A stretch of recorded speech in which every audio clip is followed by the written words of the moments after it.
साहब कांशीराम जी का इस देश में, इस बहुजन समाज का, ये बहुजन समाज ऋणी है और ऋणी रहेगा। और गायकवाड़ के महाराज ने डॉक्टर अंबेडकर को पढ़ने कहाँ भेजा? कोलंबिया विश्वविद्यालय, न्यूयॉर्क, अमेरिका। जहाँ भी मैंने आपको बताया ना, अमेरिका में कोलंबिया विश्वविद्यालय में बाबा साहब की मूर्ति, ऐसे आप गेट पर जैसे ही जाएंगे तैसे ही है, गेट पर बाबा साहब अम्बेडकर की मूर्ति लगी है। अभी बराक ओबामा एक बार उसने सर्वे करवाया कि कोलंबिया यूनिवर्सिटी में आज तक कौन सबसे अच्छा विद्यार्थी पढ़ने के लिए आया। जब उसने सर्वे करवाया तो बहुत खोजबीन हुआ, सर्वे में जब जांचा जाने लगा तो बाबा साहब अम्बेडकर का नाम आया कि कोलंबिया यूनिवर्सिटी में, विश्वविद्यालय में अम्बेडकर के जैसा कोई छात्र नहीं आया। ये हमारे लिए गर्व गौरव की बात है। मेरा दादा बाबा अमेरिका में जा कर के हिला दिया, हम लोग समझ में नहीं करते हैं। दुनिया इनको नमन करती है, हमारा समाज वो जात गौरी गणेश की पीछे जात अवसान माई पीछे कई विद्यालय खोले हैं, अवसान माई कितना अधिकार दिए आपको, पढ़े का अधिकार दिए। यही जागृति है। इसी जागृति को बाबा साहब अम्बेडकर, हमारी जितने भी महापुरुष हैं, कबीर दास, रविदास, संतुका राम, चोखा मेला, पेरियार साहब जितने भी थे, ललई सिंह यादव हैं, साहू जी महाराज हैं, और राष्ट्रपिता ज्योतिबा फूले, जितने भी हमारे महापुरुष ने हमको इसी व्यवस्था से निकालना चाहा जो हम आज लोग कर रहे हैं। लेकिन अगर ये हम लोग जो करते हैं, ये हमको लगता है क्यों हम करते हैं, हमको ऐसा लगता है कि ऐसा न हो कि कोनो अनहोनी हो जाए, अगर ऐसा न करो तो अनहोनी हो जाए। लेकिन मैंने कई जगह देखा लोग सब कुछ किए हैं फिर भी गड़बड़ हो जाता है। पंडित लोग मूर्ति में जान डालते हैं, प्राण प्रतिष्ठा करते हैं, उनके भी घर में मौत हो जाती है, तो वो सब ढकोसला है, वो सब कुछ नहीं है, वो सच्चाई नहीं है। डॉक्टर सिवा अगर डॉक्टरों ना ही बचाए पाओ, जीवन मृत्यु सत्य है। जैसे महापुरुषों ने कहा जीवन मृत्यु सत्य है, बाकी सब झूठ है। आप आदमी पैदा होगा और मरेगा, आदमी पैदा होगा मरेगा, तो हर अगला जीवन कौन है? जैसे हम हैं, हमारा बेटा वही हमारा अगला जीवन है, हम हैं, महिला है, मेरी बेटी है, वही अगला उसका जन्म है। और ये मरे के बाद जो हमको फोटो में दिखाते हैं ब्राह्मण आरा चले, फरुआ चले, कुदार चले, लुचारा, ये सब झूठिया हमको हमारे अंदर डर पैदा कर दिया। ऐसा कुछ नहीं है। मरने के बाद आदमी मिट्टी जो है वो जो है हाँ शरीर मिट्टी हो जाती है, अगला जन्म वही जो उसकी बेटी बेटा है वही है अगला जन्म, बाकी कुछ नहीं है। राम नाम हम लोगों को क्या बता, राम नाम सत्य है। क्यों घरे में बहुत दिन के बाद बेटवा भाई वही दुआरे जा कहा राम नाम सत्य, हमारे जान बिना मारे छोड़े ना, अब तुम्हें पता लग जाए राम नाम सत्य गलत है। जब सही याद होकर ना हो वो जन्मों के लिए क्या है। क्यों दुआरे डीजे बाजत हुए या दुआरे जात हुए, दुआरे चार हो तो दो जने जा कहा राम नाम सत्य, तो बिना मारे उतनी समझ छोड़िए ना, कहीं आवत अरे राम नाम सत्य कहीं, तो राम नाम सत्य नहीं है, जीवन मृत्यु सत्य है। ऐसा हमारे महापुरुषों ने कहा है, तथागत गौतम बुद्ध ने कहा है, बाबा साहब ने कहा है, मानी जितने भी महापुरुष हैं इसी अंधविश्वास को हमको निकालने के लिए कहा था। ललई सिंह यादव अपन जगह जमीन बेच दी, सब बेच दिया था। बोली उनके प्रेस क्यों छापत नारा किताब लिखी। अभी हाँ बता दे उसको, हैं यही अपने कानपुर के थे, पेरियार ललई सिंह यादव समाज के थे। ये जो इनका रामचरितमानस लोग राम राम कहते हैं, नहीं कहते रामचरितमानस, इतना कई हजार साल का ये लोग हमारे समाज में अखंड रामायण बैठाते आते हैं, पढ़ाते आते हैं ना, उसी रामायण को पेरियार ललई सिंह यादव ने खंडन कर दिया और सुप्रीम कोर्ट से जीत लिया। किताबें मेरी जो मैं कह रहा हूँ ये बात सही है, कोर्ट से जीत लिया।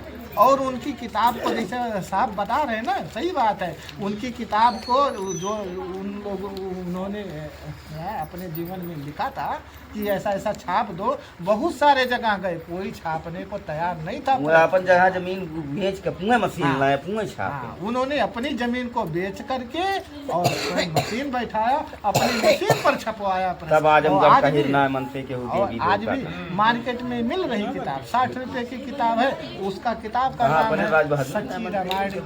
बड़ी पुजारी रही, उस किताब का नाम अब आपको अगरबत्ती। एक कहानी बता रहे हैं ज्योतिबा फूले की और माता सावित्रीबाई फूले की। जो महिलाएं जानकार नहीं, मैं उनके लिए एक कहानी बता रहा हूं। माता सावित्रीबाई फूले की, राष्ट्रपिता ज्योतिबा राव, इनकी दोनों की शादी होती है तो मगर माता सावित्रीबाई पढ़ी लिखी नहीं थी और राष्ट्रपिता ज्योतिबा राव कक्षा 7 पढ़े थे।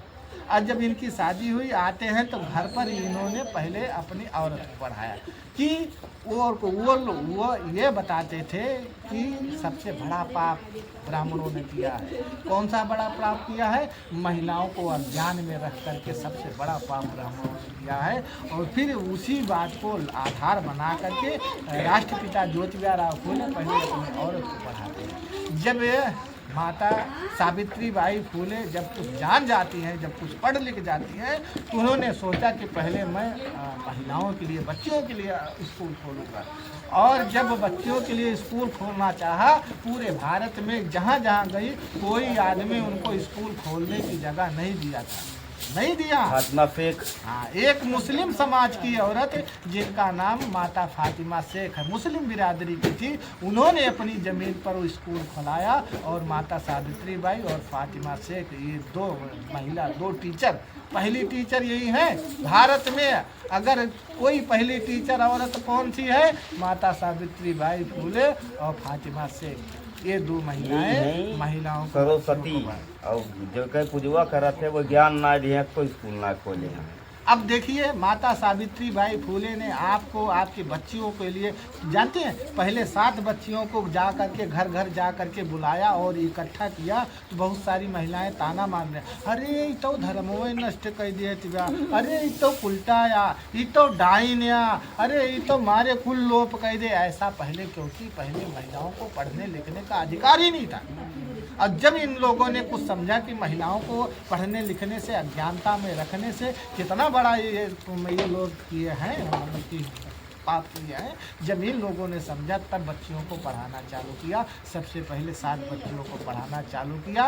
और जब ये घर से जाती थी तो थैला एक अपने साथ में लेकर के जाती थी, उसमें एक साड़ी भी लेकर के जाती थी। पढ़ा कीचड़ बहाव। जब ये रास्ते से जाती थी, जिस रास्ते जाती थी, हमारा ही समाज, अपने ही समाज के लोग, ऊंची बिरादरी के दोनों जनी महिला, कोई भी महिला, ऊंची जाति की, छोटी जाति की, सारी महिलाएं इनको उल्टा डाइन और गोबर कीचड़ मैला तक इनके ऊपर बहाते थे। और ये शांति से जा करके स्कूल में जाती थी, साड़ी बदलती थी और जो साफ सुथरी साड़ी थी उसको पहन करके फिर बच्चों को पढ़ाती थी, बच्चियों को पढ़ाती थी। फिर जब घर को शाम को आती थी तब फिर जिस साड़ी पर गोबर कीचड़ पड़ा होता था वही पहन करके आती थी। इतना त्याग तपस्या माता सावित्रीबाई फूले ने किया आप लोगों के लिए। आप टीका था, क्या टीका था, बंद कर दीजिए जिससे बच्चे आपके अच्छे हों। आप कुछ भी मत करिए, आपके घर में तलवाई हो, भतवान हो, कोई भी तलवाई हो, बुद्ध जी का, माता सावित्रीबाई फूले का, माता रमाबाई का, बाबा साहब की जो औरत है, किसी का भी फोटो महिला का रख लीजिए, या तथागत गौतम बुद्ध का, मैंने किसी भी महापुरुष का आप मोदी जाते विदेश तो कहिए हम बुद्ध के देश का है, बुद्ध के देश है, तो आप यहाँ रख लीजिए और उनके नाम से आप दीजिए। देखिए मैंने बताया ना कि ये जो छापते हैं ये सही छापते हैं, बुद्ध वंदना, धम्म वंदना। तो पहले दिन बुद्ध वंदना होना चाहिए, बुद्ध के को रख करके माता सावित्रीबाई फूले को रखे, कोई एक फोटो रख करके उनको जो है उनको सामने रख करके उनके नाम से दे दो। हमका तुमका बताए दिए हैं कि महिल सरी गणेश बना रहे हैं, आज तक क्यों पैदा कर पाई महिला क्यों लड़कियाँ है। तो बहुत बड़ा अध्याय 52 अध्याय का हमारे पास जो है बाबा साहब का जीवन मनई मूड हाथी मूड़े सटे। आप लोगों को भी काम करना है। आज पैदा हुए हाथी और 50 साल खाई वो आज हाथी के मूड हमारे मूड़े में लगाओ, कहाँ लागे। लेकिन हमको बता दिया और हम मान गए, मान गए, हमको बता दिया और हम मान गए। अगर समय होता तो शंकर जी अगर काट सकत रहे हैं, शंकर जी हम यूज हो सकत काहे खतिये लाए। अच्छा अभी समय होता या अंधविश्वास एकदम कि हमन जोन बाना उधर चुका वो निकलत ना ही नहीं जल्दी। तो समय और अवसर या तो आप आगे सुनिए या पीछे तक कहने में भी अच्छी मन लगा करके कहना में और अच्छा लगता है। और जब जल्दबाजी रहती है तो आज हम आदमी सोचता है कितने कम समय में क्या देखा, बता दे। बुद्ध जी कहे हैं कि हमारो कहन माना, पहले ओकर जाना ओकर बारे में सोचा, अगर तुका सही लागत तो सही करा और गलत लागत बस गलत है। पहले जानो फिर छानो तब मानो। वे कहे भगवान हमका ये कहे है हमका भगवान ना माना, हमारे पूजा करे को जरूरत है। पहले अपन दिमाग साहब जी देखिए, साहब जी हैं और आपको रोक रहे थे साहब जी, तो आपको साहब जी की बात मानना चाहिए। जो हमारे घर में पढ़े लिखे लोग हैं, इसीलिए तो आदमी अपने बच्चे को है पढ़ाता है, स्कूल भेजता है। जो पढ़े लिखे लोग हैं उनकी कुछ बात को मानना चाहिए। आपका अहित नहीं होगा, कुछ नहीं होगा। आप अपने सूझबूझ से काम करेंगे तो आपका अहित नहीं होगा, समझदारी से काम करेंगे तो अहित नहीं होगा। ये हमारे अंदर डर पैदा कर दिया। कैसे? आज जो हमारा समाज सुनता है, मैं कई जगह जाता हूँ और बिटिया के शादी में, बेटवा के शादी में हमारा समाज कथा सुनता है। क्यों कथा सुनता है? क्योंकि ऐसा न हो कि कथवा न सुनी तो कौन घटना न घटी जाए, डर की वजह से सुनता है। अगर डर ना है ना तो आदमी कथो न सुने। हमारे महापुरुष के पहले लोग आते थे, हाँ होता कि नहीं? अगर शादी के अलावा कोई सुनता हमारे समाज का कथा? नहीं सुनता है। लेकिन चलिए ठीक है, अब तो शादी विवाह में सुनने लगा कि इतने ही काफी है। सबसे कम से ज्यादा कम पंडित जी को तो नहीं बुला रहा है। सबसे ज्यादा होशियार कुकुर है। सारे कुकुर जानता है कि कुछ न कह पाए, मुँह चलावा। जब वो अपना उठ बैठ ना पाता तो हर मदद का वही आपको बताएं, देवी देवता माता पिता हैं, महापुरुष हैं। जिन्होंने दिया वही देवी हैं, वही देवता है। और जिन्होंने हमेशा लिया है, हमको चूतिया बनाया है, वो लेवी हैं, वो देवी नहीं है।